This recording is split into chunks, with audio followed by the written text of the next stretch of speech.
Salam dan bahagia. Nah, di pertemuan kelima ini kita belajar tentang titik interior dan juga titik eksterior.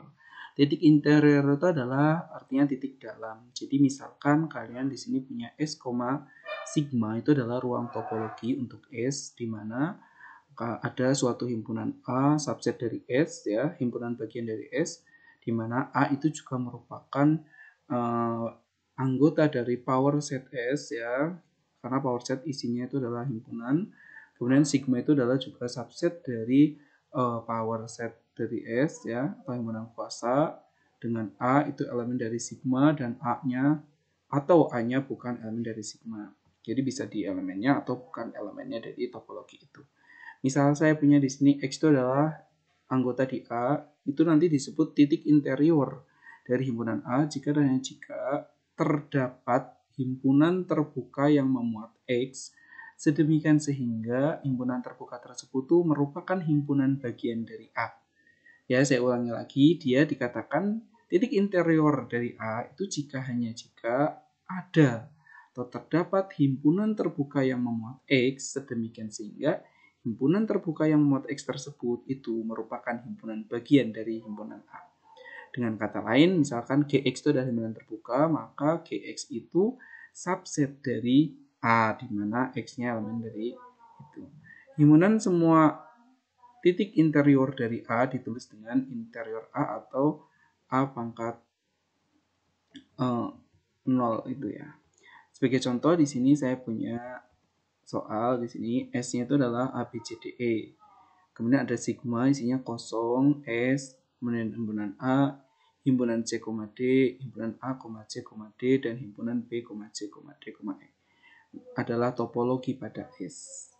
Nah, maka di sini kalian di sini memiliki suatu himpunan A yang isinya itu adalah B, C, D.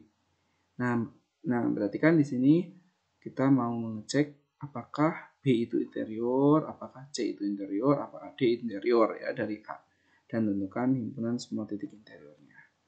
Kita coba cek dulu. Nah, dari sini kan himpunan terbukanya ini, ya.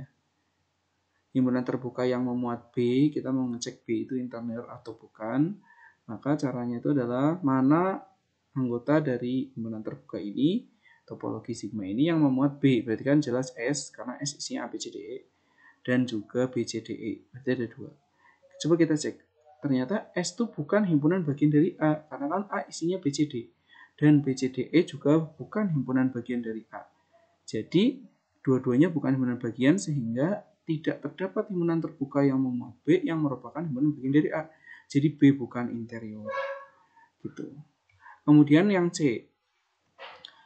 Apakah C interior dari A? Berarti kan caranya adalah himpunan-himpunan terbuka yang memuat C itu kan dari yang sigma itu tadi kan ada S, ada CD, ada ACD, dan ada BCDE.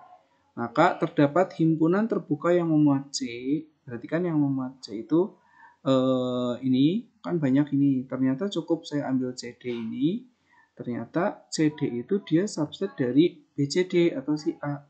Jadi C interior. Walaupun misal yang titik S, himpunan S atau ACD dan seterusnya mungkin dia tidak subset dari himpunan A atau BCD. Oke. 5 menit ya. Oke. Nah, jadi interior dari A. Kemudian yang C, apakah D titik interior dari A? Nah, maka di sini caranya itu adalah himpunan terbuka yang memiliki D itu adalah ada S, ada CD, ada ACD, dan ada BCDE.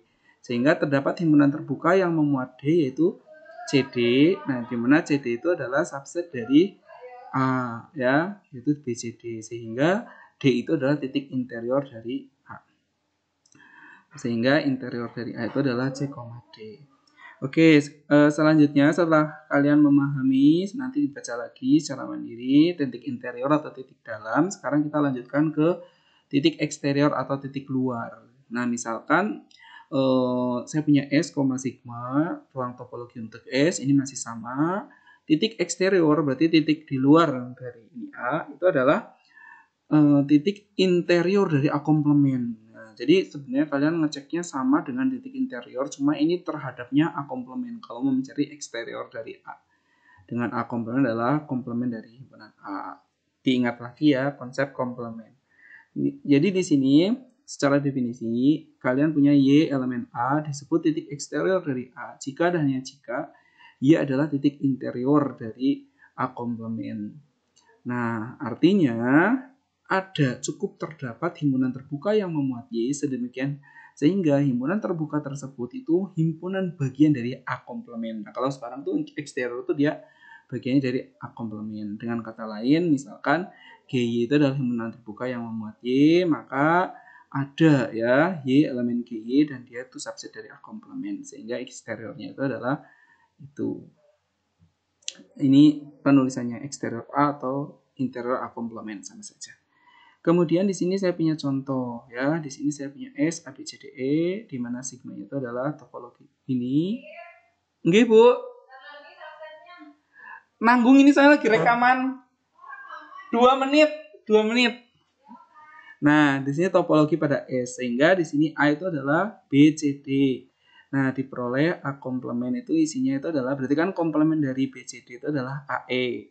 Nah, sehingga kalian menyelidiki yang A sama yang E aja. Yang pertama, apakah A itu eksterior dari A? Apakah E eksterior dari A? Nah, kita jawab. Berarti kan caranya tadi kita cari komplemennya tadi. Berarti yang memuat A dari itu adalah S, A, dan ACD. Sehingga terdapat himpunan terbuka yang memuat A yaitu adalah A itu sendiri. Nah, sehingga A itu adalah subset dari A komplement sama dengan dari A, E. Sehingga A itu adalah titik interior dari A komplement. Karena A itu titik interior dari A komplement, berarti A itu adalah eksterior ya dari A komplement. Kemudian yang kedua, untuk menentukan eksterior dari E, apakah eksterior dari A atau bukan, maka caranya itu adalah sama ya, kalian menyelidiki E itu interior dari A komplement bukan gitu. Sehingga himpunan terbuka yang memuat E itu adalah S sama BCD itu. Nah, terus S kan dia bukan himpunan bagian dari A komplement dan BCDE juga bukan himpunan dari bagian A komplement karena A komplementnya kan adalah tadi A sama E ya, sehingga E bukan interior dari A komplement ya. Artinya E bukan titik eksterior dari A. Jelas eksterior dari A itu adalah sama dengan single dari himpunan A ya, jadi cuma ada satu. Mungkin itu ya Mas Mbak ya yang bisa disampaikan mengenai eksterior dan interior. Silakan dipahami lagi, bisa